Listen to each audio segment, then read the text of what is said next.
¿Cómo anda la gente? ¿Cómo les va? Acá estamos disfrutando de este jardín. Detrás mío hay una paraguayita, que son esas enredaderas que en invierno prácticamente desaparecen y en la primavera y el verano empiezan a brotar y se van para arriba y tiran esas florcitas medias rosaditas, lilas, donde las abejas hacen el banquete. Están trabajando en este momento. Acá, a mi espalda, está la paraguayita que está tapiando parte de nuestra ranchada. Y hoy tenemos en el programa para compartir, además del mate, con el cuero de surubí, retobado en cuero de surubí, que me han regalado hace poco.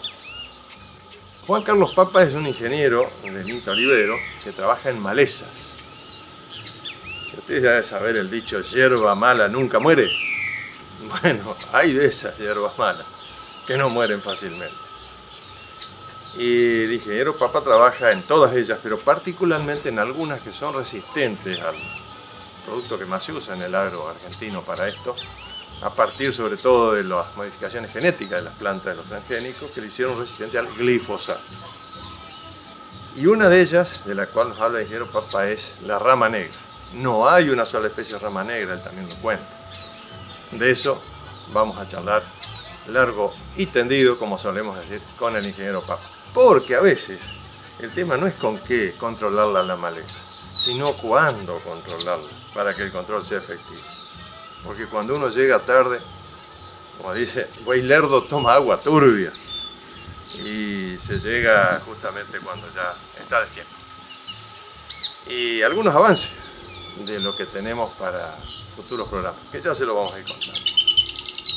Empezamos charlando con Juan Carlos Papa, que es de Rosario, pero dice que no tiene nada que ver con aquel jugador que fue de Central y que después fue a Vélez Sarsfield. Él es Papa también. Y dice, lo que yo quiero es que los agricultores no hagan papa con las malezas. Empezamos. Juan Carlos, hay yuyos y yuyos, ¿no? Hay yuyos y yuyos, sí. ¿Y los tuyos cuáles son? Bueno, mirá, hoy en día estamos asistiendo, y esto viene ya desde 10 años más a esta parte, a lo que se llama el cambio en la flora de malezas, ¿sí? Las malezas, como todas las adversidades bióticas, no son entidades como la gente piensa, no son entidades estáticas, no son engranajes de una maquinaria, sino que todo lo contrario, forman parte de un sistema vivo, un sistema biológico, que como todos los sistemas biológicos evolucionan, cambian, se adaptan a todo aquello que nosotros hacemos, como también se adaptan a los cambios en las condiciones naturales. A partir de que comenzamos a hacer siembra directa, ya empezamos a visualizar un cambio en la flora de maleza. Comenzaron a aparecer como importantes especies de malezas muy adaptadas a la ausencia de labranza. Por ejemplo, las gramíneas anuales, por ejemplo, las compuestas que tienen semillas que son arrastradas por el viento. Y bueno, la cosa comenzó a complicarse un poquitito más cuando se introdujo en el sistema la soja RR y comenzó a hacerse un uso intensivo de un solo herbicida prácticamente, como es el glifosato.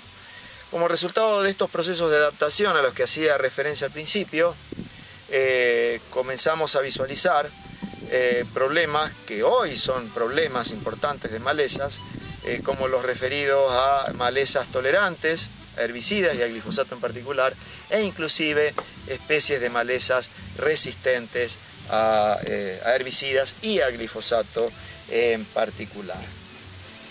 Estas malezas o estos cambios no ocurren porque sí, no son el resultado del azar, tampoco son el resultado de procesos sobrenaturales, todo lo contrario, son el resultado de eventos totalmente naturales que tiene que ver con la presión de selección ejercida por un modelo productivo que es el modelo predominante. Es el modelo predominante porque es el de más alta rentabilidad, en el corto plazo y que está caracterizado, bueno, por la ausencia de labranzas, está caracterizado también por el monocultivo de soja tolerante al glifosato, está caracterizado por una alta dependencia de herbicidas para el control de malezas, con un neto predominio de glifosato. Estamos hablando en la campaña que pasó de alrededor de 250 millones de litros de uso de glifosato, y está caracterizada también, y estos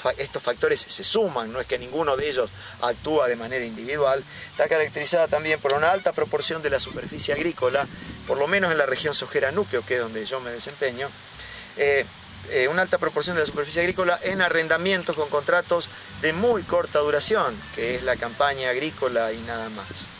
Esto hace que en general se esté ingresando en forma tardía a los lotes y se esté comenzando las tareas de control químico de malezas demasiado tardíamente. Hay que tener presente que los herbicidas, a pesar de lo que la gente percibe, no son productos, digamos, entre comillas, mágicos.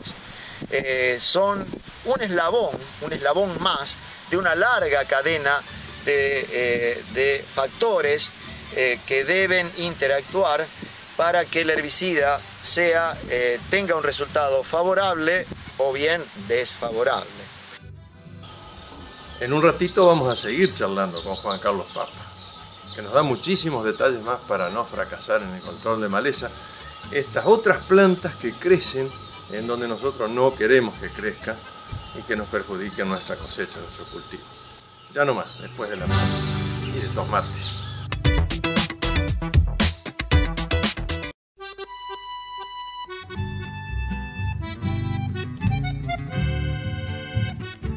Seguimos con Juan Carlos Papa.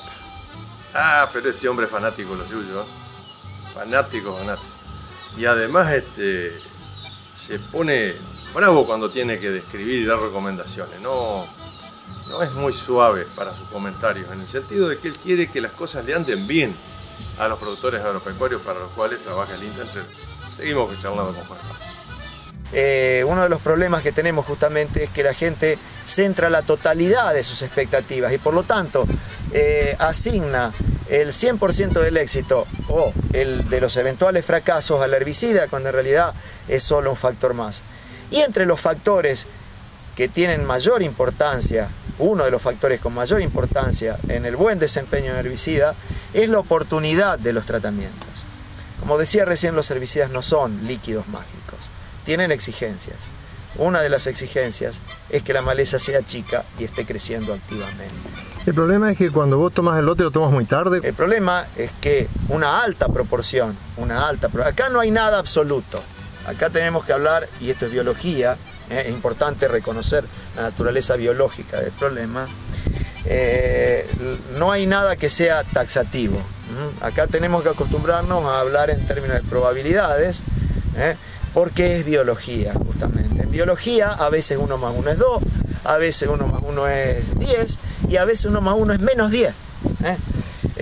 No hay respuestas taxativas como la gente quiere. Y bueno, y las malezas son una demostración de esto. El hecho de que estemos llegando tan tardíamente con herbicidas que han sido, entre comillas, pensados para controlar malezas pequeñas y en activo crecimiento, hace que en muchos casos los resultados no sean lo esperado, o bien haya que forzar en extremo la tecnología a través de dosis exageradamente altas de herbicidas, o bien a través de mezclas de herbicidas complejísimas para lograr resultados que en muchos casos son parciales, ¿sí? Cuando llegamos tan tarde. Uno de los ejemplos más típicos de resultado del mal manejo de malezas es esta maleza que hoy tuvimos la oportunidad de ver acá, que se llama rama negra, comúnmente conocida por la gente como rama negra, que es una maleza que si uno la toma oportunamente en el otoño o a comienzos del invierno, en general se la controla fácilmente y económicamente. Pero si uno la toma en la primavera o ya en el verano tardío, es una maleza que se torna sumamente dificultosa, costosa de controlar, y los resultados con herbicidas suelen ser aleatorios. A veces las cosas funcionan y a veces no lo hacen.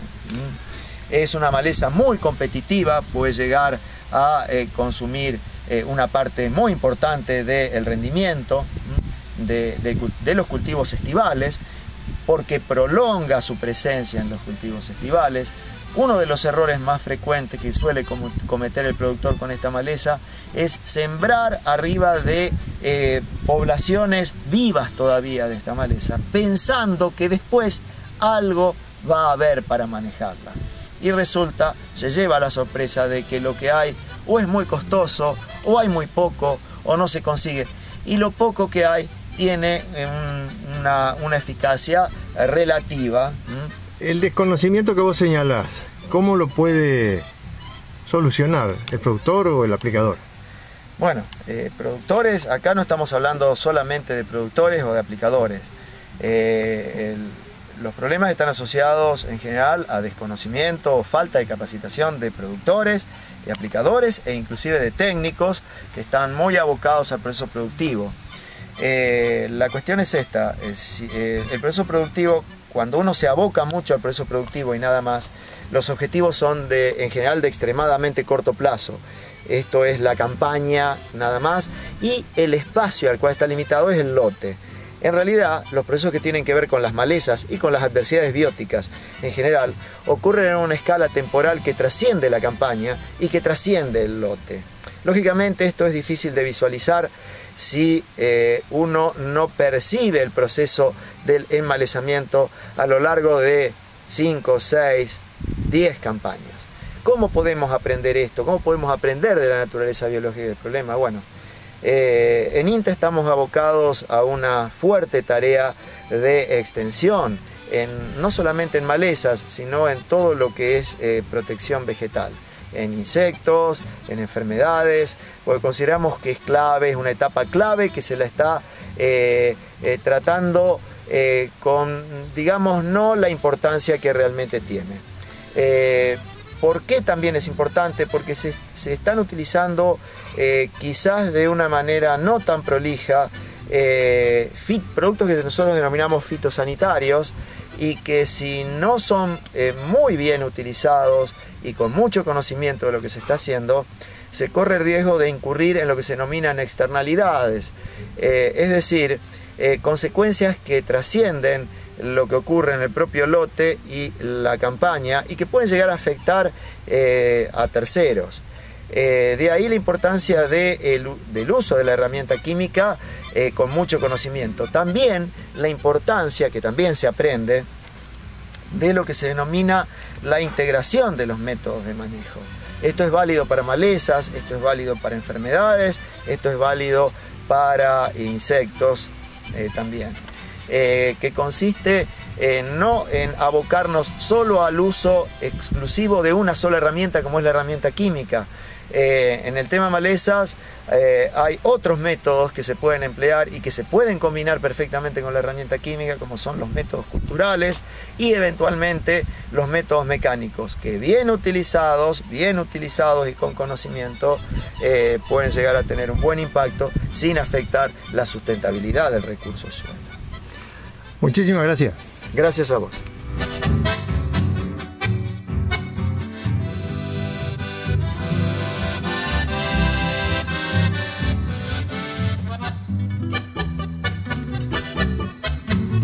Seguimos caminando toda nuestra región y en el próximo bloque le vamos a adelantar qué tenemos, con unos anticipos bastante jugosos para más adelante.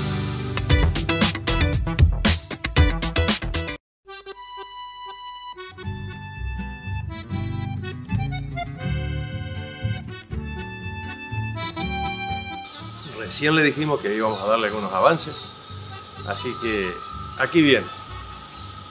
Ya se van a dar cuenta que anduvimos en varios lugares: Concordia, Entre Ríos, Colonia Alpina, Santiago del Estero y Selva, INTA, Oliveros, Las Toscas, norte de Santa Fe. Bueno, ya lo van a ver, de dónde es esta gente quien generosamente nos ha compartido un rato para charlar con ellos y contarnos sus actividades, y hemos compartido también acá, el querido Mate. Nosotros estamos trabajando desde prácticamente 10 años atrás y empezamos buscando algún animal que se adapte mejor a estas condiciones, pensando un poco que empezamos a ver los problemas que teníamos con la genética, que es la principal de la Argentina, ¿no? Americana canadiense. Nosotros lo que notamos es que empezamos a tener cantidad de reposiciones muy altas, una adaptación muy baja a lo que son las condiciones nuestras.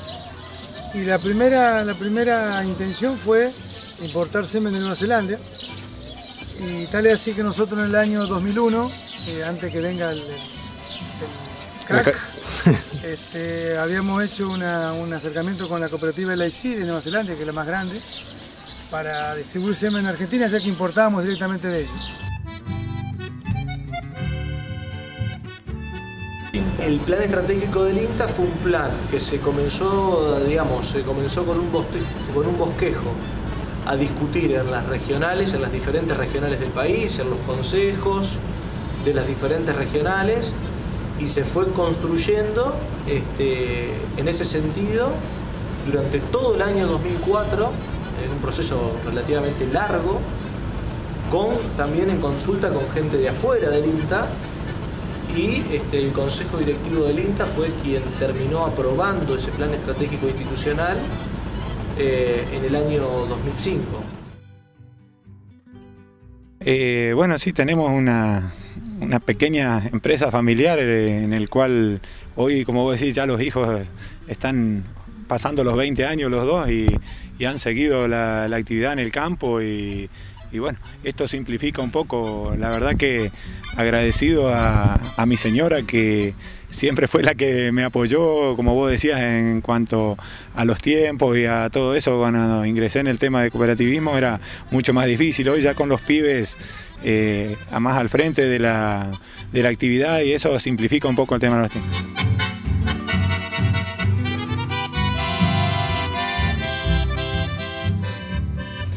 Hemos visto este año enfermedades como nunca. ¿Cuáles de ellas? Por ejemplo, tenemos estría bacteriana, que otros años no se ha dado, tenemos grandes ataques de fusarium, hubo mancha amarilla un poco más adelante. Bueno, un poco de todo, septoriosis. Estamos viendo también en algunos cultivares virosis, mosaico estriado.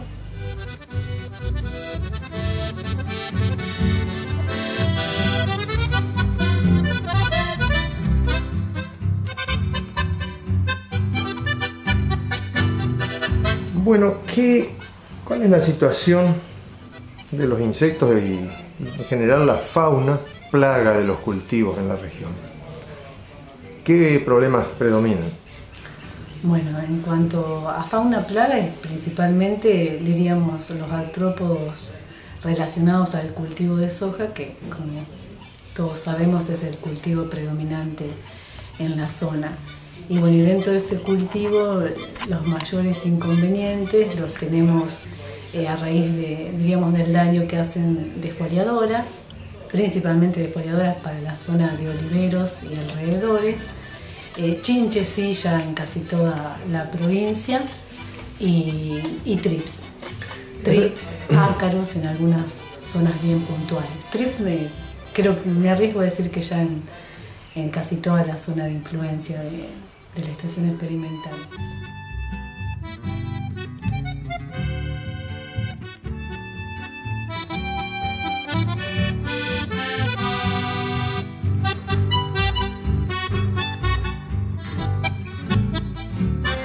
Trabajar fuente en el INTA desde el año, por allá en el 93, ya estaba en la cooperadora antes, pero en el 93 es donde hice mi desembarco en Cambio Rural como agente de proyecto, y desde ahí, y bueno, la historia me fue llevando después a la coordinación del programa en la provincia de Santiago, y después ya pasé al área de economía, y después pasé a la asistencia a recursos humanos de la regional, después concursé la dirección de la experimental de Famaillá en Tucumán, y ahora quedé con nuestro director nacional, que era mi antecesor. Bueno, quedé a cargo de su lugar de trabajo hasta tanto haya un nuevo concurso, que será este año, como el año que viene.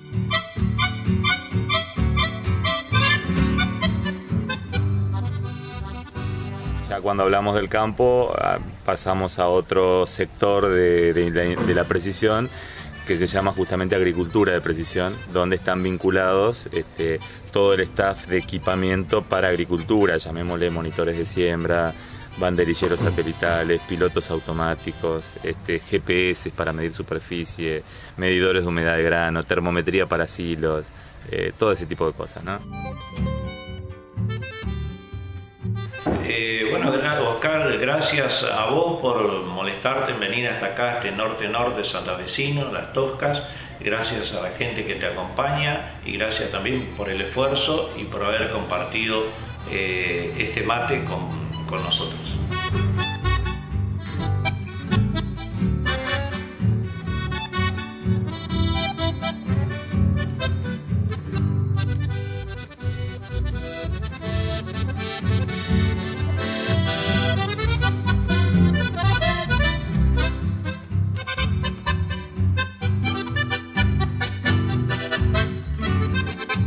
Y esto de andar en otro país, ya que viene a cuento, viste que te cuesta. Vos, cuando a mí me pasó, yo fui a trabajar al barco, a los cruceros, y cuando había que hablar un inglés medio gaucho, que habla uno, viste, y el gallego se fue a pasear a Brasil también, y no sabía qué pedir para comer, para tomar, y escuchaba, y te paré un brasilero, dice, un curazao, el gallego dice, para mí una monja frita.